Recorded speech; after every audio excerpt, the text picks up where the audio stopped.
आता नलगे वेळ.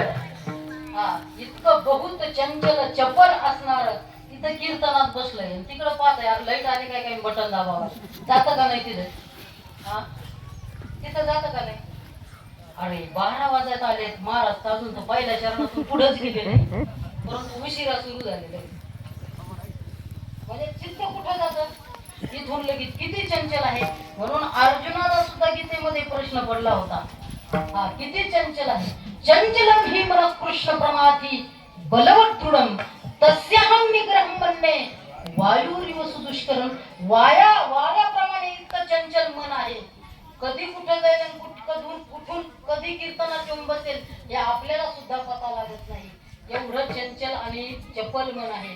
पण भगवान परमात्म्याने सांगितलं चंचल जरी असलं आणि चपल जरी असलं परंतु ते मन चित्त काय होतं स्थिर होतं. अभ्यासेन तु कौंतेय वैराग्येन च गृह्यते. एक तर ते अभ्यासाने म्हणजे पुन्हा पुन्हा केल्याने आणि वैराग्य धारण केल्याने ते चित्त काय होतं स्थिर होतं. आणि चित्त कुठं जात असतं. चित्त काय करतं या इंद्रियाच्या द्वारे बाहेर निघत असतं. चित्त हे पांगुळ आहे. चित्त हे काय आहे पांगुळ आहे. ते दाखित कोण हे डोळे दाखित आणि या नेत्रेंद्रियाच्या डोळे द्वारे त्या विषयापर्यंत जातं आणि तिथं ते काय होतं त्या विषयाचा भोग घेतं. आणि त्या इंद्रियाचं आणि त्या विषयाचं इतकं घट्ट प्रेम जुळलेलं असतं, इतकं घट्ट प्रेम जुळलेलं असतं की त्या विषयापासून ही इंद्रिय निघायलाच तयार होत नाही. ज्ञानोबराय म्हणतात या इंद्रियाची काही अनेक रम्याची नाही एवढंच आवडत त्यांना, दुसरं काहीच नाही. ज्ञानोबरायने सांगितलंय. ज्ञानोबराय म्हणतात या इंद्रियाची आणि विषयाची ताटातूट झालं कसं होतं. कसं होतं तर ज्ञानोबरायने दृष्टांत दिला.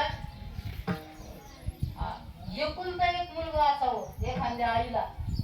एकुलतं एक मुलगा आणि तेही एकुलतं एक मुलगा कसं असावं लग्न होऊन 50 वर्ष झालेले असावे.